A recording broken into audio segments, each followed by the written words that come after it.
What is going on? Good morning, and welcome to our first live business coaching that we are hosting through our Facebook group, which is Fit Business Guide, as well as our YouTube channel.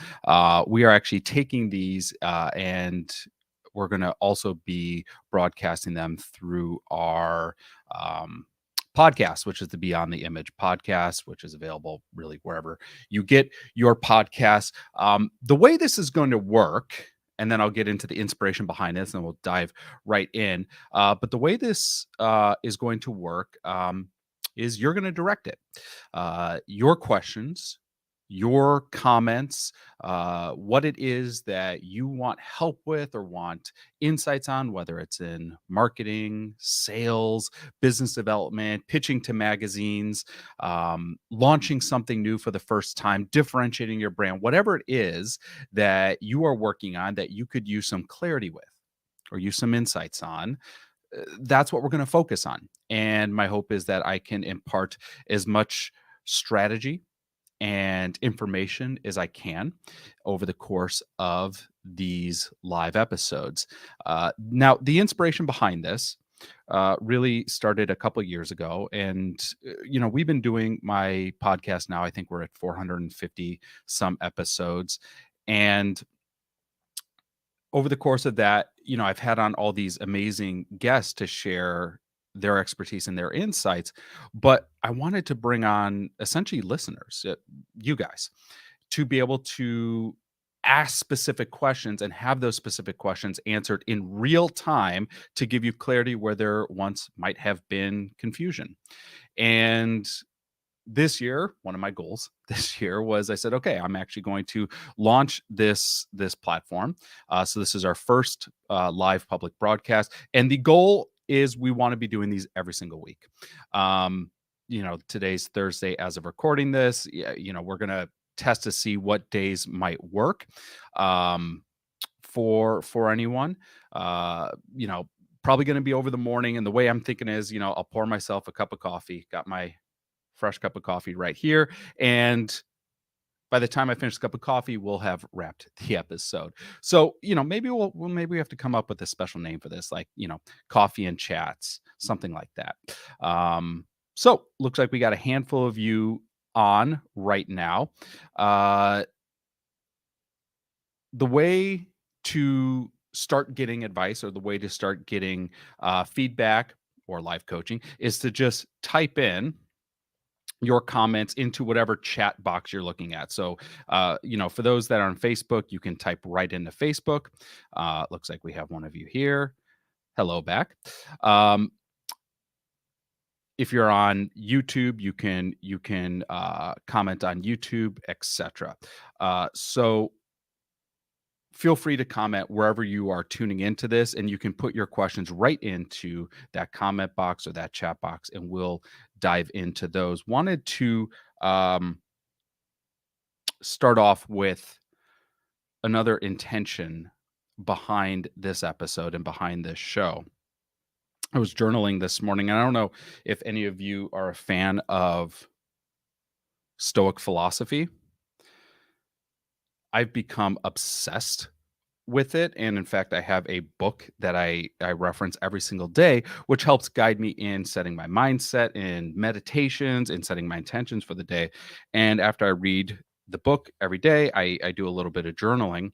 And what I was journaling about this morning was the importance of having a goal in mind or an end in mind. And, this is at the forefront of so much of our focus, being that we're in the new year. We've set so many goals, we've set so many resolutions. I released a podcast earlier this week about why many of our goals and resolutions never get achieved. But here's something to consider: having an end in mind, so a goal, an outcome, a result, it is not a guarantee that you're going to achieve it. But not having a goal in mind is a guarantee that you won't achieve it. When our efforts, regardless of what we are working on, when our efforts are not directed by a cause, or I like to call it a purpose. When your efforts, when that vision is not directed by a purpose, how are you going to know what to do? How are you going to know what to say yes to? How are you going to know what to say no to? How will you know when you've achieved it? Or if you've gone too far, if you've not gone far enough, or if you've veered off course. So the true risk of not setting these goals or these visions or these having a purpose or an intention, it's not simply failure. It's this endless path of directionlessness. And when you're in this endless path and you're not sure which way to go, that's what raises the confusion. That's what raises the anxiety. That's what brings up the fear. And that was why I spent so much time crafting out the legacy planner that we pumped out. So I got my hard copy here. And I know a handful of you have grabbed a copy of the legacy planner. You can grab a hard copy. It's on Amazon, or you can download a free PDF. Just go, I put the link right at the bottom of the screen, jamespatrick.com/legacy. And the way we focus on the legacy plan, the way we want to make this work is you start with your annual goals. What is your vision for the year? Setting that destination in mind. From there, moving into your quarterly plans. From your quarterly plans, what are your monthly actions? From your monthly actions, what are your weekly sprints? And from your weekly sprints, what are the daily tasks that you need to do? So literally, as I'm filling this out, like I fill out what my annual goals are for the year. Then I take those annual goals and I look, okay, which of these annual goals do I need to accomplish in this next quarter? And that's what goes right there. From there, I look at, okay, from this quarter, what do I need to focus on this month specifically? And that becomes my monthly breakdown. And then from my monthly breakdown, then I have to look at, okay, what needs to happen this week? So there's a quick preview of what I'm looking at this week. And of course, one of the things is launch the live coaching session. So I'm going to get to be able to cross that off today because, hey, we launched it. All right. Looks like we have a bunch of comments coming in. Oh, by the way, like I said, you can get the hard copy of the book on Amazon. But if you just want that free PDF, go to that website link, jamespatrick.com/legacy, and you could be able to get that.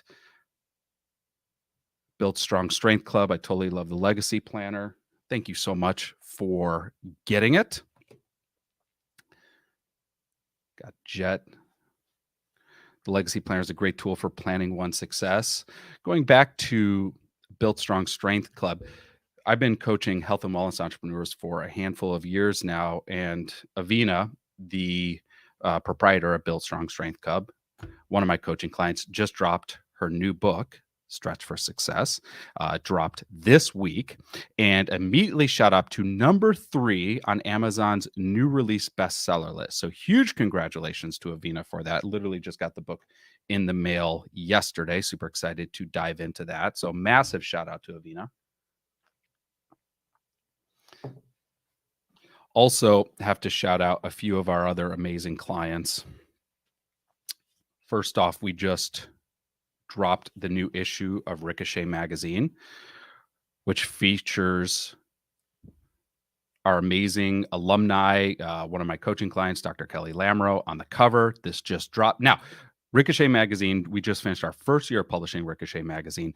We are going into our second year of publishing Ricochet Magazine. And we have just put out, so we did 4 issues in 2022. We're going to be doing 6 issues this year. And we just put out our call for entries into issue 5. So if you want access to submit to issue 5, easiest way to get that link for that is to go to the Ricochet Magazine Instagram page. It's at ricochet.magazine. And there's a link that you can submit to issue 5 of Ricochet Magazine. Also, this was kind of a surprise to us. So, for those that are familiar with what we do a conference every year. For the last 8 years, the conference was called Fitposium. And the focus is to help entrepreneurs and business owners connect with media outlets to land media features. And every year we do this big media casting call that syncs together the attendees with all these various media outlets. And one of our attendees, she's a several time alumni, landed a feature with City Lifestyles magazine, which we ended up shooting. But what we did not know was that it was actually going to end up on the cover. So huge shout out to Courtney Fox, who just landed the new cover of City Lifestyles in Paradise Valley, as she did a yoga spread and routine, which ended up on the cover. So super excited about that. Literally got this in the mail today. So very, very happy for Courtney. So a lot of amazing things to kick off the year. Super excited about that. All right, we have a whole bunch of comments that have jumped in and a bunch of questions that I want to start to dive into to try to unpack all of this. So let's see here. Loved your podcast focusing on YouTube. My question is, when creating content for YouTube, can you share the same content that you previously used for Instagram, or should you be creating new content? This is a really great question in regards to content marketing and the strategy of where to release your content and the intention behind releasing your content. So the question is, can you multi-purpose content? Can you post the same content on Instagram that you're posting on YouTube, that you're posting on Facebook, etc.? And the answer is yes and yes and yes and yes, with a giant asterisk. And here's the giant asterisk. You have to understand what your audience wants on every individual platform. So, for example, on Instagram, our focus is much shorter. Our attention span is significantly more finite, meaning we want things quick and we want things fast. Compare that to YouTube. On YouTube, we want things that might be a little more in depth. We want things that answer a little bit more questions. We're willing to invest a little bit more time. Same with the podcast. We're willing to invest a little bit more time to get, whether it's that entertainment or that information or that inspiration. We're willing to give more. So whereas on Instagram, I only may have a few seconds to consume your content, or I'm only willing to give you a few seconds to consume your content. On a podcast platform, I'm willing to give you more. On a YouTube channel, I'm willing to give you more. On a live video, I'm willing to give you more. So the question isn't, is it the same content? Maybe not, but it can be the same topics. You can be covering the same types of content.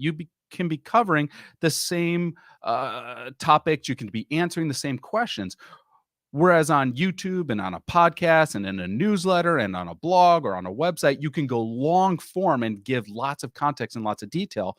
On Instagram or on TikTok, you need to condense it or give short form content, answering questions quicker or faster. That way you are honoring how your audience is consuming the content. So for example, we're simulcasting this podcast in a Facebook group, which people can sit and watch on a Facebook group. We're also simulcasting on YouTube, which people will sit and watch a longer YouTube video. In fact, we talked about this on my show. Streaming on YouTube on smart TVs is one of the biggest growth areas in content marketing right now, which means if someone's sitting and watching on a TV, they're willing to spend a little bit more time into that content. Now, I would not say a half hour or 60-minute show would work on Instagram video. Probably wouldn't. People aren't probably going to sit there and hold their phones for that long.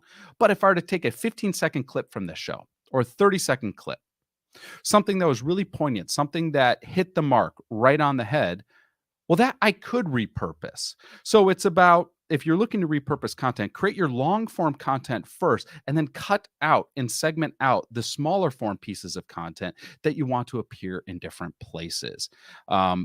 But the topics of what you're covering, that can be synonymous or unanimous across all your different platforms. I mean, I've been covering the same topics across my platforms for years, just in different ways. And we're just honoring what our audience wants to consume. And I think as content creators, we often forget that we need to honor how we act as content consumers. We always feel like we want to put out content and we're so excited for people to consume our content, but it might not be the content that we ourselves would consume. But if we modify our content to match what our consumers want and are willing to digest, we have a higher potential of that content resonating and landing and being engaged with by our audience. So really outstanding question right there. So the way this stream platform works is if you're commenting on YouTube, I can see who you are. If you're on Facebook, I can't see who you are. It just says Facebook user. So those that are tuning in see that. So you might want to start just by saying your name first. And that way I know who's asking the question. All right. Next question. This is from Meredith. I've published some books. I have my podcast. My online course flopped. Any hints on how to get unstuck with rebranding and also promoting my books? Really strong question, Meredith. Okay. So I've had the chance to know Meredith now for, 5 or 6 years. And one of the smartest and certainly one of the most hardworking creators that one could meet. So you have all these outstanding assets. You have an asset of a podcast that's pumping out really great information, and then you have your series of books. Once again, which are a supplement to the podcast, right? So really, this is about audience acquisition, because if we were to look at the 3 levels of growing a business: level 1, awareness; level 2, nurturing and pumping out great content; and level 3 being conversion, so creating something to sale. You have level 2 figured out. You have a great podcast and you have great content in your books. And there are conversion opportunities there, hence the course. But if the audience isn't big enough, and that's the first part, awareness, then there's not going to be enough to filter down to the bottom. So with you, Meredith, my focus with you would be unapologetic and very, very, very aggressive audience acquisition. So when I say audience acquisition, I mean a handful of things. Number one, I would go on a podcast tour if I were you. Out of all the things that we do to build business and to generate leads, podcast tours probably generate the most leads and convert to the most sales for us. And a podcast tour means I'm going on other people's podcasts. So you come up with the press page. Here are 4 to 5 topics that I can speak on. You find 50 to 100 shows where your topics and your expertise are relevant to that show's audience, and you pitch yourself to be on those shows. Then as your guest on those shows, sharing insights and information, providing great value to that show's audience, then you're inviting that show's audience to enter into your ecosystem. Best way is through a lead magnet. So like if I were a guest on someone's show right now, I'd be promoting the fact that I give the Legacy Planner away for free. You can get a free PDF of the Legacy Planner. So I'd be plugging the link to the Legacy Planner. Like, by the way, you can get a free copy of my Legacy Planner. Just go to jamespatrick.com/legacy to get a free copy of the Legacy Planner. And that's my gift to you, the listeners. Now, when anyone opts in to get that, I get their name, I get their email address, and now they're in my ecosystem. And I can focus on building the relationship by providing great content to them, which is my podcast. So I have my podcast too. So once they're in my email list, I'm hitting them with my podcast. Or you can do the same thing with an SMS list. You know, I have my SMS list. I use Community for SMS. When people opt into my SMS list, I want to provide them great content to build trust and rapport. It's not just about creating content and just putting it out in the void and hoping people see it. It's about creating content and then finding the audience to put that content in front of. And the more we appear in front of our audiences, delivering great content, answering their questions, solving their problems, providing great benefits, serving them with value, the more we become a trusted resource so that when they are ready to consume something or purchase something, we're front of mind for them. I had one of my coaching clients this morning text me, and she said that she just sold a year-long program, paid in full, 12-month program, paid in full. And I asked, what do you think made the difference? She said, because I was getting in front of her and providing great content. That's why. So for you, I would focus on building the audience. You have the podcast, just make sure it's consistent. You have the books, those are great. Build the audience. I would do a podcast tour, look at speaking engagements for your relevant audience, writing articles for magazines, guest speaking in private Facebook groups, anything you can do to get in front of your target audience to grow your awareness. Really great question. Patrick Savage talking about how fear has held him back. Well, yes, it kind of hits all of us, Patrick, but huge shout out to Patrick because he just launched his podcast, which I'm super stoked that I will be a guest on here soon. And that's something that Patrick had talked about doing for a while. So super excited about that. Patrick, can you drop your podcast name in the chat so I can pin that so people can go check out your show? All right. What do we have next? Another question from Meredith. Any hints on success strategies on how to reach a high Amazon rank with a book launch? And then Avina actually responded in the chats. I followed James's suggestion, literally texted everyone I know, blew up my social media, tagged everyone, sent out an email blast to my subscribers, etc. Okay, so book launches. And trying to rank kind of book launch. I've launched 4 books, 2 of which hit bestseller rankings. The third and fourth, which actually were the same book, it was a legacy planner, both in a hardcover and in a paperback. Those did not, and I'll explain why. So in a book launch, in order to hit a high rank on Amazon, here's what you're going to want to do. And we're assuming that, for a lot of us, we're self-publishing, whether you're using like Lulu Press or KDP. The time frame of sales actually matters. The time frame of sales is critically important. Meaning, if you sold 1,000 units total, but it was spread out over 12 months, that would not appear as strong in the rankings as selling a few hundred units over the course of a month, okay, or a day, for example. So reaching lots of sales in a short time frame window is how you reach a higher rank. And the rankings update, I want to say every hour, meaning if you are refreshing your page, which I'll admit I've done, you'll notice your rankings change hour to hour. So ways to have a successful book launch. Part of it includes, one, having a really great book. Number 2 is I like to do a pre-launch runway, meaning before the book launches, I'm already building hype around the book. So for example, I've launched books and I will release the first chapter for free. I have a coaching client doing this right now. He has a book coming out in a few months and he's giving away the first chapter for free. Meaning if people go to his website, enter in their email address, they get the first chapter for free. He's collecting all these email addresses who are of people getting this first chapter. So when the book launches, he can blast out to them and be like, the book's available now.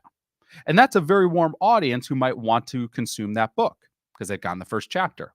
Okay. They've already signaled, they've already raised their hand, they're already engaged in your content. So that's one thing I would do. I would start to build some pre-release hype about the book. I would start to go on some early podcasts to promote the book. I would start to do some presentations about the book. I would start to create some video content about the book. Once again, when I say creating video content, I'm talking about video content that leans into the channel it's being distributed on. So as we were talking earlier, Instagram, more short form content, YouTube, I could do longer form content. I've done trailers for books. I think I did a trailer for my first 2 books, maybe 3 books. I released an ebook and I did a trailer for an ebook and we sold a few thousand units of those. And it was just like a movie trailer, only promoting a book. All of these can be done before the book launches. Then launch date is kind of where I put a mark in my calendar. And then I kind of look at the following 2 to 4 weeks as like my very aggressive window. So when we're launching, we want to make sure we are creating as many sales in a short amount of time as possible to amplify our position in the rankings. Now, the way the rankings work, and this is important, the category of your book matters extensively. The category you choose to put your book in matters a lot. And you can put your book into 2 categories. So, for example, with our first few books that we released that did hit bestseller rankings, we hit bestseller rankings in categories that had high relevancy. That's what you're looking for, a category that's very relevant to the topic of your book, but does not have a lot of competition. So, for example, my first book, Fit Business Guide, the Workout Plan for Your Brand, one of the categories I believe was in sales and marketing or marketing and sales, something like that. Very high relevance, exceptionally high competition. So we did not rank well in that category. It would be very hard to rank well against authors like Gary Vee or Tim Ferriss. You know, the 4 Hour Work Week has been like in the top 10 in sales and marketing for like the last, 100 years. I think it was in the top 10 before the book was even written. That's how much that book sells. Hard to compete in that category, but I want to say it was like, I don't remember the category, the second category that we ranked in. It was something along the lines of professional services. And that was the one that we were able to hit a bestseller ranking in because it had, once again, high relevance, low competition or lower competition. Same thing when we released Fit Business Online, our second book. High relevance, low competition, and we were able to hit a bestseller ranking in there. Now, I mentioned that I had released 2 books that did not hit bestseller rankings, and this is why. The book, it was the Legacy Planner, which we just released, which, by the way, someone said they just ordered it. Thank you, by the way. First off, because we released 2 editions, we released the hardcover and we released the paperback, that split our sales into 2 separate, essentially products. So both products would have to sell at a high number to reach a ranking, meaning each product was rated individually. So that right there made it more difficult. Number 2, because this is a journal, it's a planner, it's rated differently than, let's say, an education book. It's Amazon calls it low content, something like that. Low content something, or low quality content, something like that. It basically means there's not a lot of words in the book. It's more of a workbook or a journal or an exercise book, something like that. That right there impacted the rankings. And also the categories we landed into were relevant, but had lots of competition. So that was a hard thing to compete with. But if you're releasing a book that is considered what Amazon calls high content, which is a written book, anything that delivers, a written narrative or value or is providing information. And you select the right category and you have that hype runway, and then launch is then when you start to get aggressive. You're contacting lots of people, you're posting about it, very unapologetically. And then what I would also do, depending on the book content, is I would also enlist others to post about the book for me. So I would get people to, and I guarantee if you follow me, you've seen me do this. Every time someone orders a book, I'm posting it on my stories. I'm getting them to take a photo holding the book, and then they're posting it and then tagging me. I'll do a giveaway to people who are doing this. And now they're marketing the book for me. And we do all this, like I said, in a very contained window of time, which amplifies the sales, which then can amplify the ranking of the book. So really good question on book launches. Progress is being made, says Patrick Savage. Oh, Patrick Savage's podcast, the Being Savage Podcast. What a great name, by the way, the Being Savage Podcast. Love that name. All right, I'm just scrolling through to see what other questions we might have. Oh, we have Lori popping in here. Lori's mentioning about the habit boxes that I have in each day. So when you're going through the Legacy Planner, you'll notice on every day there's a series of habits. The way we start our days and the way we end our days are very important. And, I've said that I spent 10 years working on this, and it's probably been longer.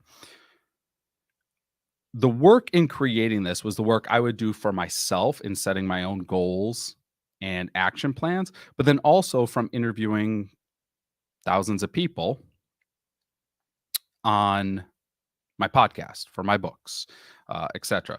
So what I found were people who tended to be very efficient and effective and achieve lots of things tended to have very specific habits. And those habits fell into four categories. And those categories of habits were number one, they focused on their health. And by the way, the order is important. They focused on their health. The most successful people I've ever discussed took care of their physical health. Number two was they nourished their mind. So with health, the exercise, clean diet, with nourishing their mind, meditation, journaling, being mindful. Number three, they had great relationships. They invested in relationships, whether that's with a significant other, friends, colleagues, etc. And they expressed gratitude and appreciation for those in their lives on a daily basis. And then the fourth was that they focused on their personal and professional development every day. Reading, learning, teaching, consuming information every day. Those four areas we placed into the legacy planner. And you get to determine the metrics on how you're evaluating these. So, for example, for myself, I have to ensure that I do two things before I check off any of these boxes. And the boxes are health, mindset, relationships, and growth. For you, it could just be one thing. For me, my health is one, I have to be active for at least 20 minutes a day. And two is I require that I consume a green vegetable every day. So whether that's spinach in my protein shake or I make some green beans or broccoli or something, whatever. If I achieve both of those things, I'll check off that health box. And for you, that might just be, you woke up and went for a walk every day. And that's how you could check your health box. Or you had your protein shake. And that's your metric on how you're evaluating that. Mindset for me, once again, two things. It's meditation and journaling. I ask myself to do that every single day. Usually it's one of the first things I do. So, like for example, today, that's the only box I've checked off so far because I've already worked out and I've already meditated. Or excuse me, I've already meditated and I've already journaled. I've already worked out today, but I haven't had my green shake yet. So I haven't checked off my health box yet. Relationships. For me, the way I set a metric for relationships are I require that I reach out to 2 people a day to just express gratitude for them. And if I do that, I can check that box. And then growth, the metrics I set for growth are, did I learn something and did I teach something?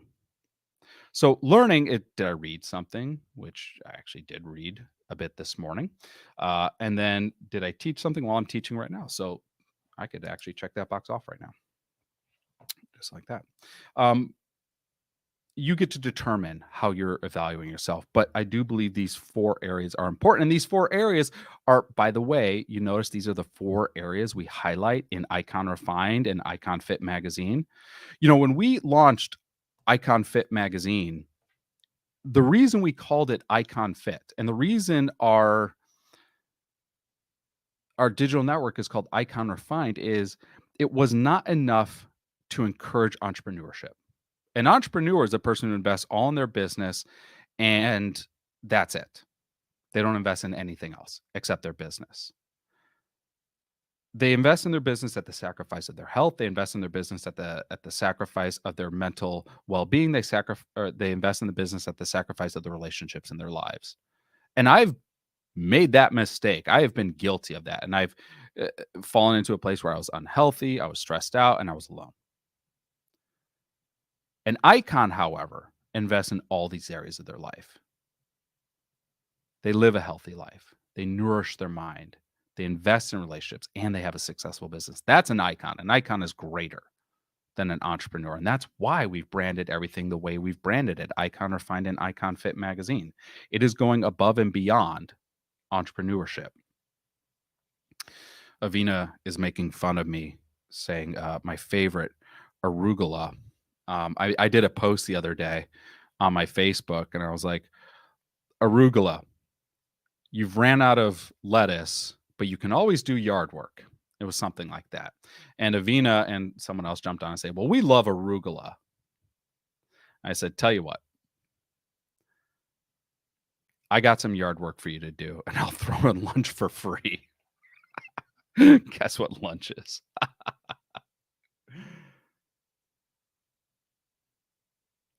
I love this. All right, Jet just commented, I get to check off my growth box because I'm listening and I'm gleaning information that I can apply. Thank you, Jet. Jet, one of my coaching clients, she just sent me a preview of her article that's coming out in an upcoming issue of Fitness Magazine. Super excited about that. I have a couple clients coming out in the new issue of Fitness Magazine.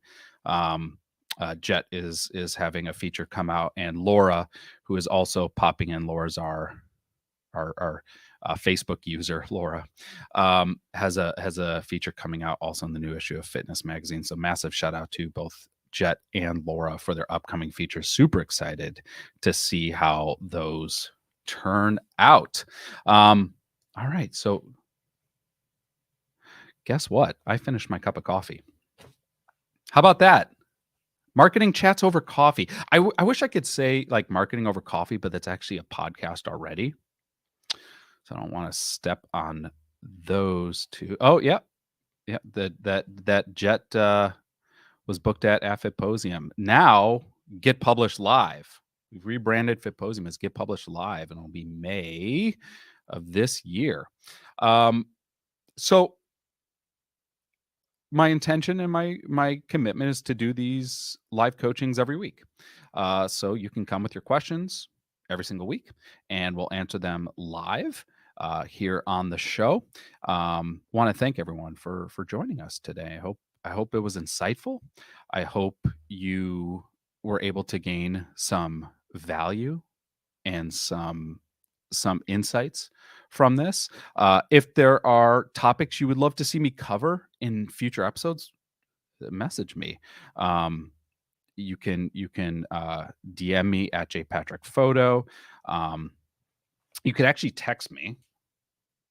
Let's add in my. There we go. Add in my text number right there, 480-605-3254. You can text me marketing questions at any time.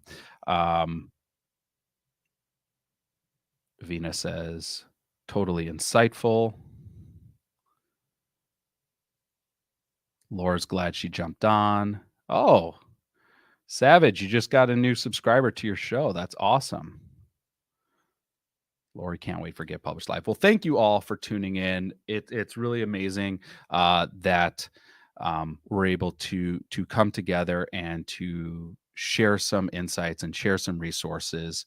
Truly appreciate you all. Hope you have an amazing rest of your day. I'll post information on when we're going to do the next one. I'm kind of thinking, I know today's Thursday, I'm kind of thinking we'll do these on Wednesday mornings instead, kind of like a midweek,